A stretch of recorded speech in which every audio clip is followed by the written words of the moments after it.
आज इस प्रोटेस्ट में हम लोग क्यों आए हैं, यहाँ पे आने वाले हम सारे ही लोगों को पता है, ज़्यादा कुछ कहने का ज़रूरत नहीं है, लेकिन कुछ चीज़ों को याद करना ज़रूरी है। अभी हम लोग स्लोगन लगाते लगाते किसी साथी ने स्लोगन लगाया कि ममता बनर्जी चुप्पी तोड़ो। दुख का बात यह है कि ऐसे एक राज्य है जहाँ पे हम सच में चाहेंगे कि वो चीफ मिनिस्टर चुप ही रहे, क्योंकि जब मुंह खोलती है, और इतना शर्म की बात है कि एक महिला मुख्यमंत्री है, जब मुंह खोलती है तो जरूर महिलाओं के खिलाफ कुछ ना कुछ जरूर बोलती है। और यहाँ पे तो हम जरूर चाहेंगे कि चुपचाप मुंह बंद रखे। और इतना एक ब्रूटल गैंग रेप हुआ है, इतने बुरी तरीके से। वो सर्वाइवर थी, वो कंप्लेन करके वापस आ रही थी, उसको फिर से गैंग रेप किया गया। इसके चलते उस मुख्यमंत्री को, ममता बनर्जी को रिजाइन करना चाहिए। चुप रहने का बात ही नहीं है, मुंह खोलने का बात ही नहीं है।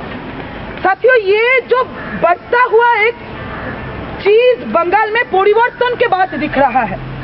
ममता बनर्जी आई थी, एक पॉपुलर मास सेंटिमेंट, वहां पे सीपीएम लेड गवर्नमेंट के जो माने स्टेट क्रैकडाउन था, जो हत्याएं हुई थी, जो लैंड डिस्प्लेसमेंट चल रहा था, जो absolute lack of democracy Bengal के कैंपसेस में, पूरे बंगाल में था, उसके खिलाफ एक मास अपसर्ज बना था। और उसके तहत ममता बनर्जी चीफ मिनिस्टर बन के आई थी और स्लोगन उन्होंने दिया था परिवर्तन होगा, मतलब चेंज होगा। और परिवर्तन के बाद जो चीज दिख रहा है, कुछ चीजें तो एकदम इंटैक्ट है। बंगाल ऐसे एक स्टेट है जहाँ पे कुछ बहुत ही दुखद चीजें, माने बंगाल के सोसाइटी में कास्ट-लेड वायलेंस का इतिहास बहुत कम है, कम्युनल वायलेंस का इतिहास है लेकिन बहुत कम है।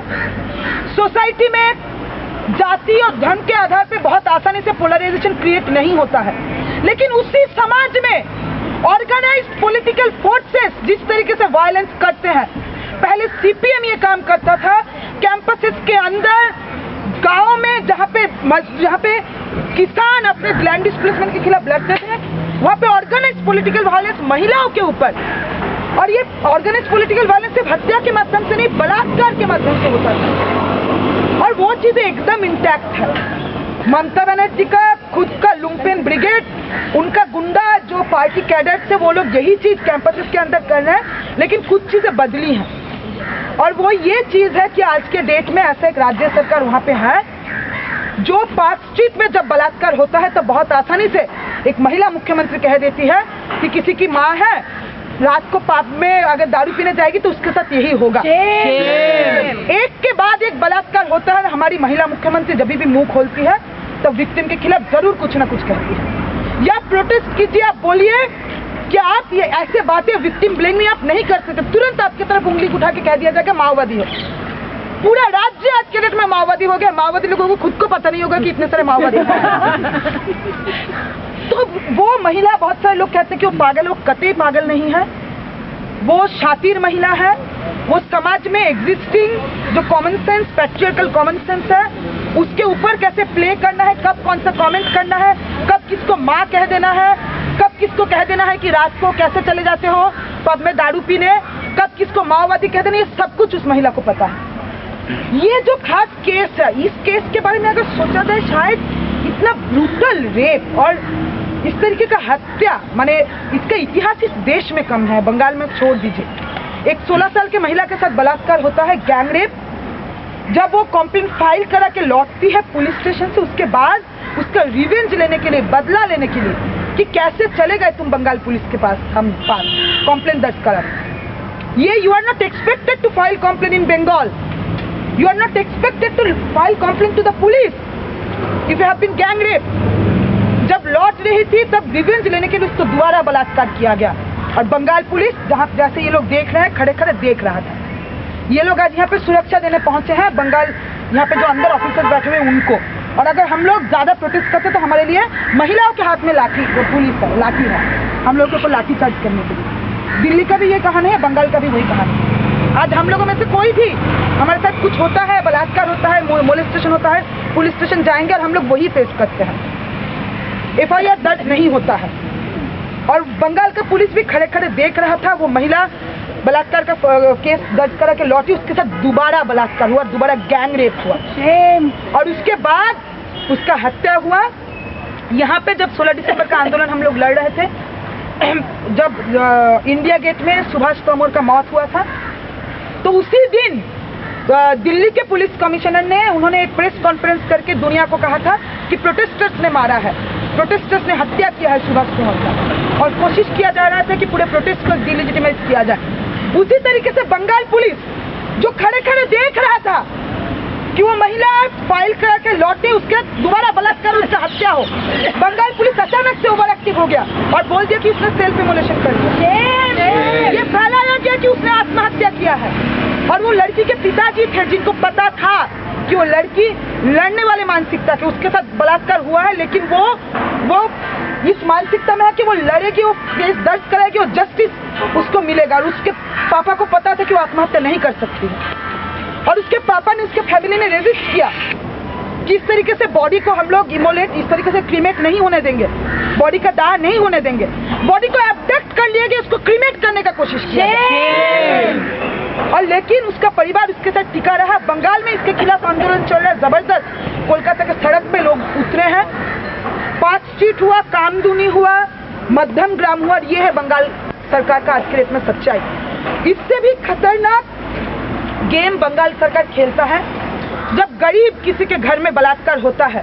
ठीक जिस तरीके से हम लोगों को याद है कि दिल्ली में जब वो बच्ची के साथ बलात्कार हुआ था और उसके घर वाले गरीब परिवार से आती थी, उसके पापा को कहा गया था कि पैसा ले लो और चाय पानी के लिए पैसा है और कॉम्प्लेन दर्ज मत करो। उसी तरीके से कामदुनी बलात्कार केस में हम देखते हैं कि कामदुनी बलात्कार के खिलाफ एक बड़ा जन उभार बंगाल में दिखा, एक डेमोक्रेटिक फेमिनिस्ट स्पेस सड़क पे उतरा, ममता बनर्जी की सरकार को क्वेश्चन किया, और वही टैक्टिक्स अपनाया गया। गरीबों के ईमान को खरीदा जा सकती है, सरकारों को लगता है गरीबों के घर में बच्चियों का बलात्कार होगा, महिलाओं का बलात्कार होगा, तो उनको घूस देने का कोशिश किया जा सकता है और उन्हीं को इस्तेमाल किया जा सकता है बाकी लोगों को बोलने के लिए कि हाँ इनको तो हम खरीद लिए हैं, अब आप लोग चुपचाप बैठो, बंगाल में सब कुछ ठीक ठाक हो रहा है। और कामदुनी केस में हमारे महिला मुख्यमंत्री ममता बनर्जी ने यही कोशिश किया, लेकिन इसके बावजूद कोशिश किया गया कि प्रोटेस्ट को डिलेजिटिमाइज किया जाए। कहा गया कि परिवार में सब कुछ ठीक ठाक है, बलात्कार तो हुआ नहीं, चिंता मत करो, तुम लोग प्रोटेस्ट मत करो। लेकिन उसके बावजूद बंगाल में फिर से जन उबार आया है, फिर से सड़क पे लोग उतरे हैं, और ये परिवर्तन का जो झांसा नारा देके ममता बनर्जी सरकार में बैठी हुई है, इनको भी उखाड़ा जाएगा ठीक जिस तरीके से भट्टाचार्य को उखाड़ा गया था। और साथियों, जरूरी है कि इसलिए इस आंदोलन को बना के रखा जाए और कुछ कॉन्क्रीट मांगे हम लोग करना चाहते हैं। हमारे पुलिस साथी जो यहाँ पे खड़े हैं, जो बार बार हमसे पूछ रहे हैं कि आप क्या करेंगे, आप कहाँ तक जाएंगे, उनको हम कुछ चीजें इंफॉर्मेशन देना चाहते हैं ताकि वो अंदर जाके दे। हम कॉन्क्रीटली डिमांड करते हैं कि यहाँ पे बंगाल पुलिस का एक बहुत बड़ा रोल, एक क्रिमिनल रोल दिख रहा है। पहला कि जब एक महिला गैंग रेप का कॉम्प्लेन दर्ज करा के लौट रही थी, उसके साथ फिर से बलात्कार हुआ, उसके हत्या को आत्महत्या बोल के चलाने का कोशिश किया गया, उसके बॉडी को, उसको डेड बॉडी के प्रति भी ये लोग सम्मान देना नहीं जानते हैं, उसको एब्डक्ट करके परिवार के कॉन्सेंट के बिना उसको क्रीमेट करने की कोशिश किया गया। ये 3 बहुत ही बहुत ही इंपॉर्टेंट क्राइम्स है, इनके खिलाफ पुलिस ऑफिसर्स के खिलाफ सजा होना चाहिए, उनका गिरफ्तारी होना चाहिए। हम लोगों को पता है 16 दिसंबर के बाद हम लोगों ने जो आंदोलन किया था, उसके बाद ये लॉ इस देश में आया है कि पुलिस ऑफिसर्स का जिम्मेदारी बनता है सेक्सुअल वायलेंस केस में अपना जिम्मेदारी निभाए, अपना ड्यूटीज निभाए। अगर नहीं निभाते हैं तो उनका 2 साल तक जेल हो सकते हैं। वहां पे जितने पुलिस ऑफिसर इसके लिए जिम्मेदार है, ये इंश्योर किया जाए उनको सजा हो। हम डिमांड करते हैं कि हमारे वेस्ट बंगाल के चीफ मिनिस्टर अपना एंटी वुमेन कमेंट्स देना बंद करें और एक्ट करें।